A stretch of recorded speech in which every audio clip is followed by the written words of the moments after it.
Good afternoon and welcome to Locked On NBA. On today's show, is the Zion Williamson era officially over in New Orleans? Less than 2 weeks into the season, we already have some coaches on the hot seat. Plus, we take our MVP straw poll and look ahead to tonight's games between two of the hottest teams in the league.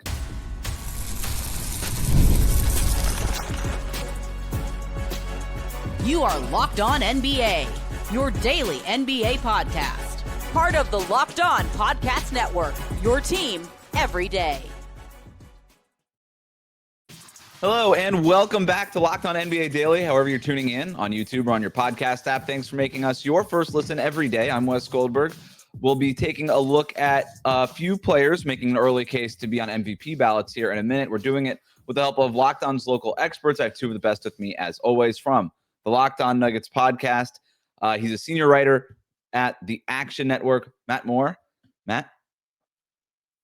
The Locked On reactions this morning have been absolutely incredible. We'll get to Jake Madison from the Pelicans game. Also check out Philip Rossman-Reich talking about the Magic loss last night.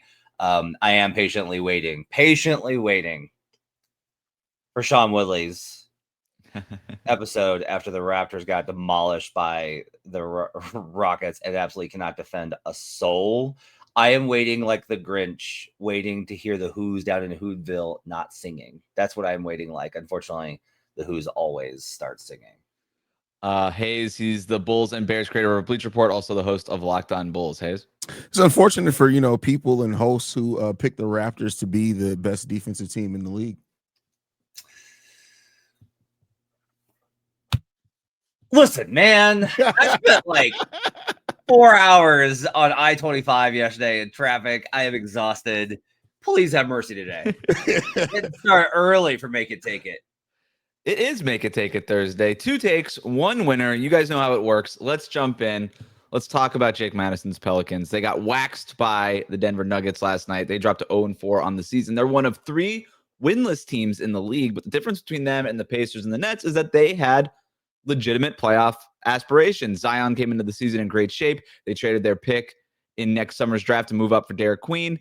There's talent on this roster. There's no doubt about it, but they've started the season with losses to the Grizzlies, Spurs, Celtics, and Nuggets. This is how Jake Madison kicked off Locked On Pelicans this morning. Time of death, 10:15 p.m. Central. The Zion Williamson era in New Orleans is basically over. After another blowout loss, this time to the Nuggets, the Pelicans are 0-4 and the dream is dead. It's time to fire head coach Willie Green. They need to truthfully consider firing Joe Dumars as well and just blowing up the roster too. This era is done. And it's this game where I feel you can basically officially say it is over. We're going to get into all of this in today's episode of Locked On Pelicans. And of course, thank you for making Locked On Pelicans your first listen today and every day. We are here Monday through Friday. I included the tagline in that clip at the end there because I just wanted to emphasize to our listeners here who haven't gotten a chance to check out Locked On Pelicans. Jake goes scorched earth, calls for the heads of 3 different people associated with the Pelicans in the opening 90 seconds before he even got to the everydayer tagline that we are all required to do. That is how he is feeling there in New Orleans. Matt, you won Make It Take It last week, which means you got the rock first. Is the Zion Williamson era over in New Orleans? Yeah, so I'll go yes. Being at the arena last night, you get a sense for when guys don't care, when teams just don't care. And that team did not care last night. And I mean, I don't blame them. They started DeAndre Jordan. Why? Why would you do that? Even Maxey actually gave him some good minutes, had some good blocks. What possible good is there in you starting DeAndre Jordan? Is it like, oh, he won a championship here, let's give him his moment? It's game 4 of the 5 of the season. You have to try it. You're competing. You have to put yourself in the best position. This isn't like game 65. What are you doing? They started Jeremiah Fears, bench Jordan Poole. The guys played that game like they were getting cardio in, and that's really concerning. It's too early in the season for you to have that kind of performance. They are checked out. They have no life. They have no connectivity. I thought they actually looked really good on the opening game and was kind of like, hey, maybe this could. Nope. That team looks checked out and done. It's time to start looking at options. Trading Zion is the best way out of their predicament. They have to start looking at trading Zion right now, Haize. Yeah, for a team that started off the season looking like it had some excitement, like Zion looking slim and all that type of stuff. Like, this team does seem dead in the water. And usually I look at something like this early, saying something like, just calm down. It's 4 games in. They got more than enough time to turn it around. But it just seems like the demons that are there around the Magic maybe traveled down to New Orleans. I don't know what happened, but it's been really ugly for that team. And they just don't seem like, you know what it is? It's Jordan Poole. You just need to start blaming Jordan Poole. It's Jordan Poole. Jordan was like the only one who cared last night. He was like the one on the bench that was frustrated with them playing like that. Jordan Poole's excited about a situation. It's a bad situation. That's true. Willie Green, to the point of the rotations and starting DeAndre Jordan, there was a defensive possession where, they needed to stop, and he benched Herb Jones, who's maybe one of the most versatile defenders in the league.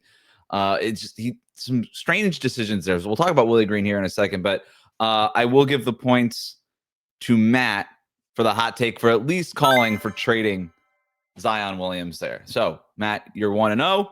Ball's still with you. Let's go to Orlando, where the Magic also fell to 1-4 after a loss to the Pistons last night. Locked On Magic host Philip Rossman-Reich says the Magic have lost the plot.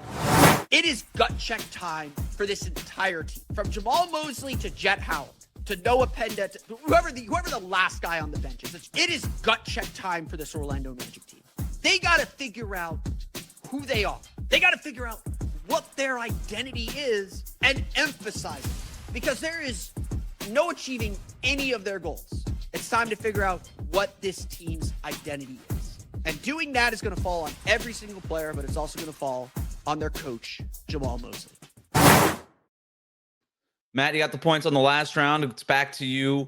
What coach is on the hotter seat? Jamahl Mosley for Orlando or Willie Green with the Pelicans? It's Willie Green for the Pelicans, because that's about all you can do in New Orleans. You got to be real careful with firing Mosley. Yes, the Nuggets were able to rebound and make the second round Game 7 with David Adelman last year. And yes, Frank Vogel took over the Pacers and was able to make a run with them as the interim coach. Scott Brooks took over as interim coach for PJ Carlesimo and kind of turned them around. You can have that kind of opportunity. But in general, if you tell a group of veterans, and this Pelicans team does have a lot of veterans, it seems young, but they actually have been in the league for a while now. You tell them, hey, we're firing the coach, then they're like, oh, the season's over. The season's lost. Like, we're just filling paychecks right now and playing for contracts.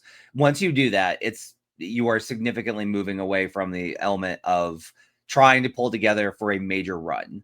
And if you do that with the Magic, you have too high expectations. You are basically just like, well, let's try it again next year. And it is too early for that. Like, you have to try and stick this out with Mosley for a few more weeks, because you risk the chance of them checking out on the season if you make that move. If you make the wrong assistant interim hire, you're in trouble. If you bring in Michael Malone or Tom Thibodeau, and those guys can't immediately make the kind of impact because it takes a while for them to get settled in, you waste this. You've got to hope that Mosley, who has been such a big part of turning your franchise around, is able to do it this season. It is too early to fire Mosley. It's got to be under consideration, but Willie Green is the choice here. He's got to be the one on the hotter seat right here. Yeah, I get what Matt's coming out here as far as Willie Green being on a hotter seat, but I think you also have to look at the aspirations for each franchise. The Pelicans are a terrible franchise from top to bottom. The Magic, when you see teams that actually keep failing from their goals, eventually you have to blame somebody. Are they going to blame Paolo? Are they going to blame Franz? And I'm not saying that they should fire Mosley. I think Mosley's a really good coach, but and with Paolo shooting 15% from 3 right now, and the lowest percentage since his rookie year so far overall from the field, there's some signs that hopefully that's going to be able to turn around. But I would not be surprised if the Magic do something drastic, because there are some really good coaches out there in the market, and the Magic are a franchise that actually does have aspirations that they want to get someplace. We've seen it before. I'm not saying it's the right move if they end up firing Mosley, but we have seen that franchises that want to actually achieve something end up pointing a finger at some place, and it could very well be the coach of Mosley this time. Points to Haize there. Absolutely right. The Magic, they're the team with everything on the line. If Matt's right and the Pelicans have already given up on the season, then what's the difference if Willie Green is the head coach or not? Last one here. Let's talk about Austin Reaves. That's what we do, by the way, on Locked On NBA Daily. We don't go with the headliners right away. We started with the Pelicans and the Magic before we got to the Lakers. But here we are. Austin Reaves, after 2 games of scoring 51 points and then 41 points, finished last night's win over the Timberwolves with 16 assists and 28 points, including the game winner. Haize, you just won that last round, so the rock's with you. Is Reaves proving that he should be Luka Doncic's co-star going forward over this past week?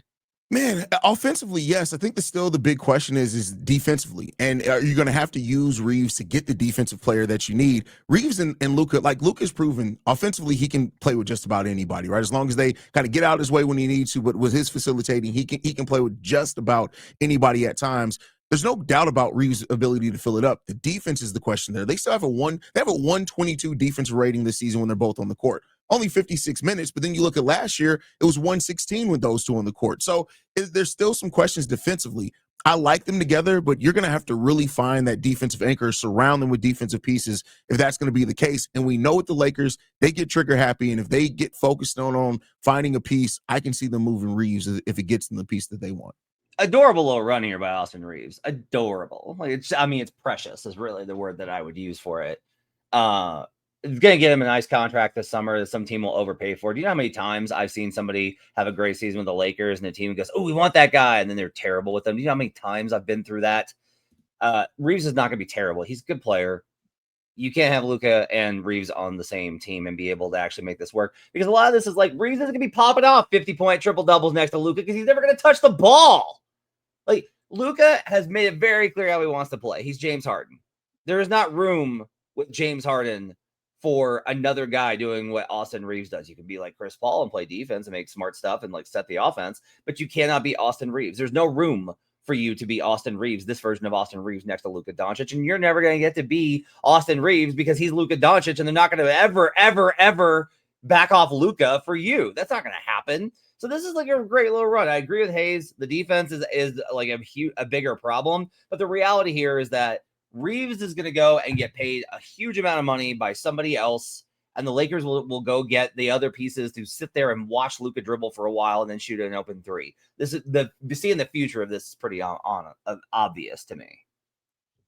Matt's right about Austin Reaves might just make a lot of money from somebody else, and this conversation is moot. But jackass. Points to Haize. What do you mean you can't play with Luka Doncic? Kyrie Irving just did it. They went to the finals doing that. Well, They've done this. Plus, Luka's going to miss plenty of time. There'll be plenty of every year. Did they make that finals run because of Kyrie Irving, or did they make that run because of the defense? They made that run because of PJ Washington couldn't miss from the corner for an entire series. But I mean, even with Matt's point, like the two games we saw with Luka and Austin Reaves on the court together, let's not forget he had 26 and 25 points on 15 shots in each game. Do you know that they lost those minutes? That's true. That's true. Points to Haize. Congratulations to Haize for winning round 3 of Make It Take It. You've got The Rock next Thursday. Coming up next, Nikola Jokic notched his 4th straight triple-double to start the season, but SGA's start has been just as impressive. Are we headed toward another a sequel of last season's MVP race? It's coming up next.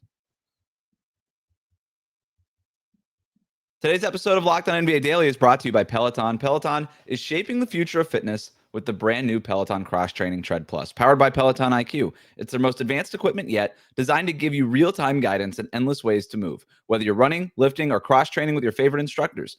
This is training reimagined. Peloton is built for breakthroughs with tools that help you plan, stay motivated, and reach peak performance. I love how the Peloton IQ system offers real-time strength coaching. It actually tracks your reps, suggests the right weights, and corrects your form, making every rep safer and smarter. The swivel screen is a game changer. You can go from running on the Tread Plus to strength training without missing a beat. And the personalized class recommendations keep you engaged. You get workouts tailored to your vibe and energy level each week.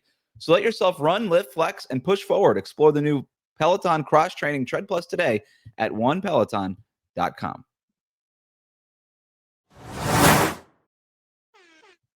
Welcome back to Locked On NBA Daily. The best way to support the show is to subscribe on YouTube.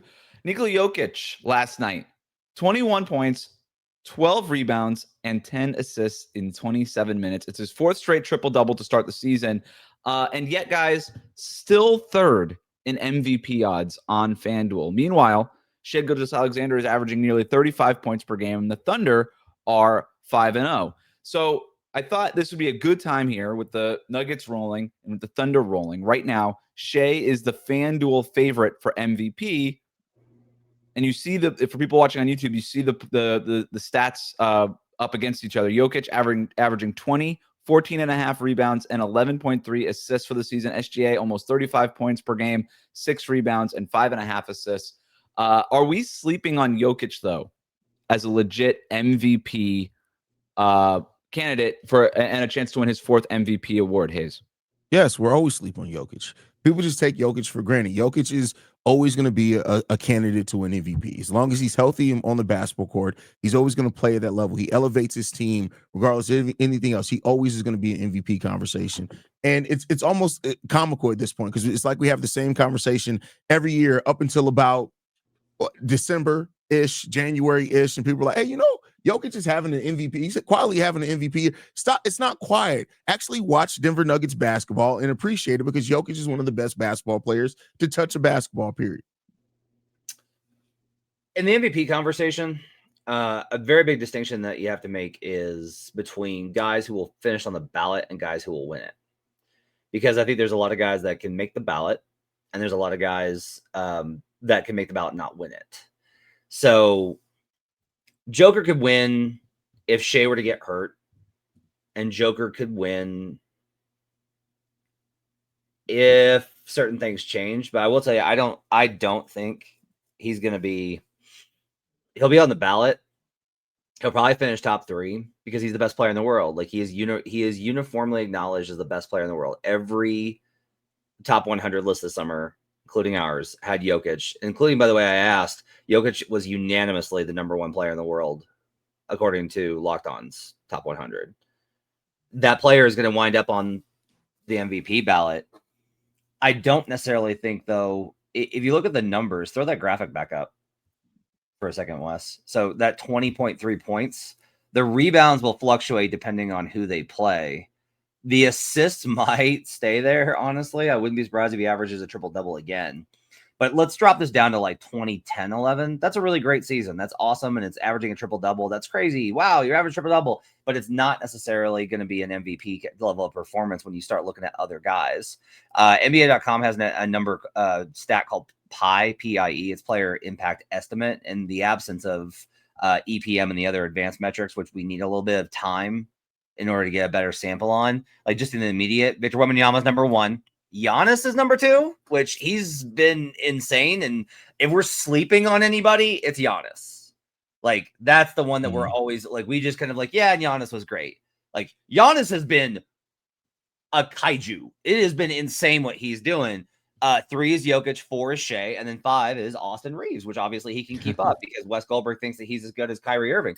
And so I think that like Jokic is going to wind up on the ballot, but I don't think he's going to win because he doesn't have to. And also, I will tell you, being in person and watching this team, they are so good. He will not play enough minutes to put up the kind of stat lines because they're going to blow a lot of teams out. Jokic is only averaging 14 field goal attempts per game through the start of the season. It's going to be tough to get like 27, 28 points per game, which is tends to be where he's going to need to be. Like I also exactly, he does not want to do anything like last year. I asked him this. I was like, "What do you prefer, playing like last year or like this?" He's like, "Oh, I think this is way better." He's like, "This is how it should be, where everybody touches the ball and everybody's involved and everybody contributes. We need everybody. We should be able to need everybody. Like that's how he wants to play." Matt, you were talking about MVP ballot finishing, and I think that's a good distinction to make. So I'm not going to ask you guys who do you think could be like the dark horse winner of this thing, right? We've had that conversation before, but just based on the start of the season, who else could be creeping on to a top 5 MVP race onto ballots here, Haize? Who are you looking at that could creep into a ballot here based on the start of their season? Ooh, that's a great question. Yeah, I would say Giannis, but I don't know if his team's going to win enough. I'm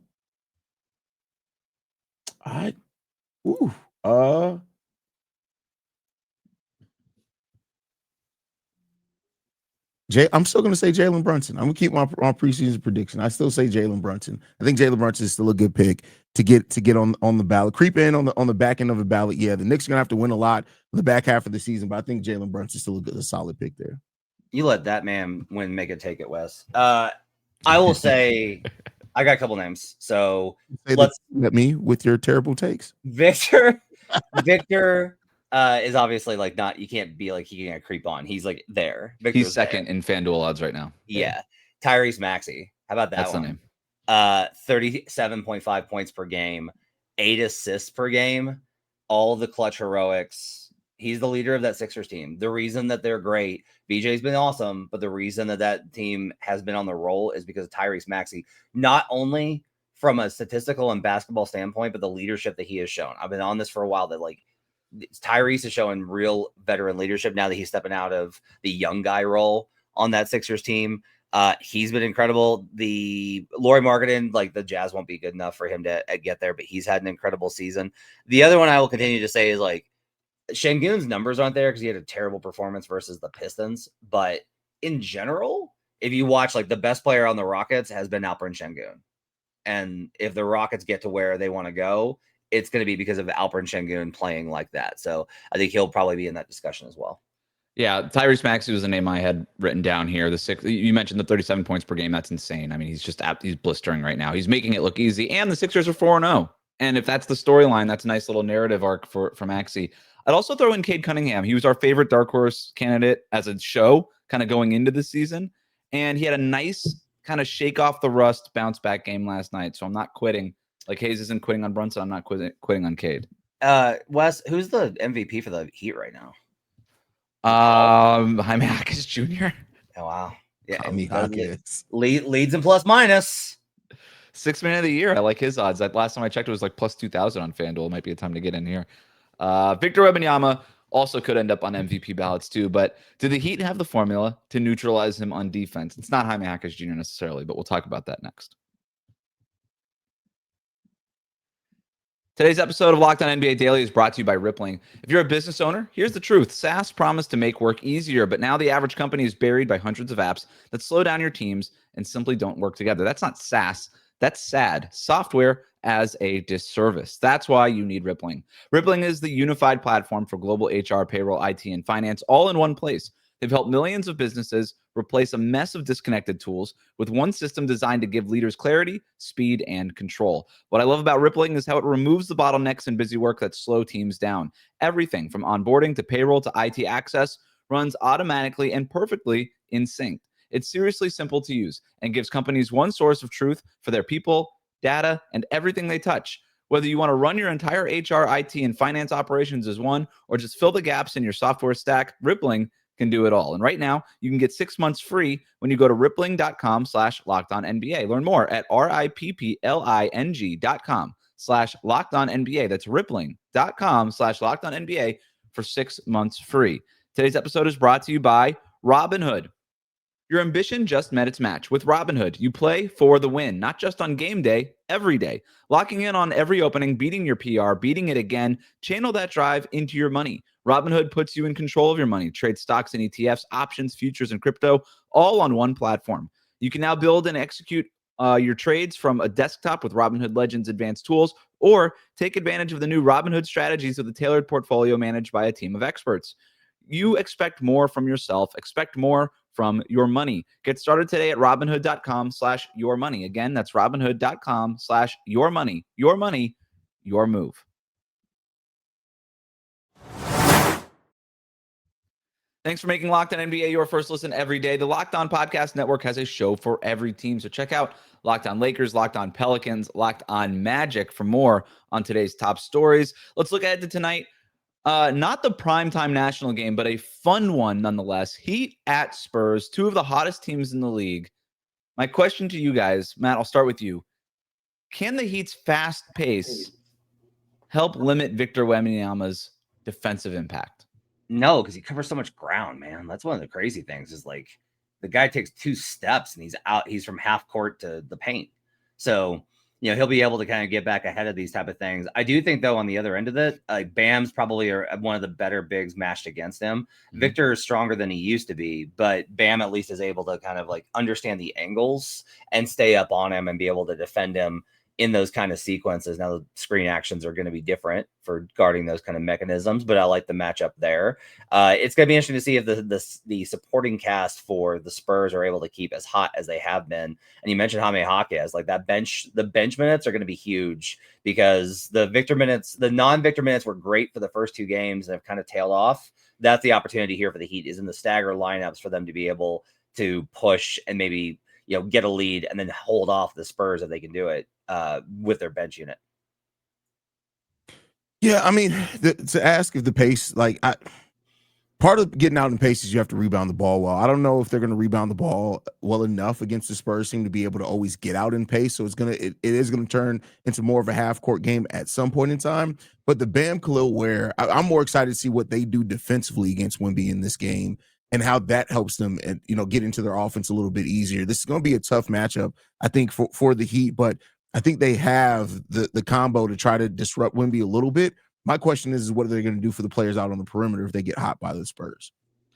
Yeah, Norm Powell is listed as doubtful with a groin strain in this game. So no Norm Powell, obviously no Tyler Hero. So against Charlotte, they were still able to score 144 points, but the Charlotte defense is a little bit different than San Antonio's defense, I would say.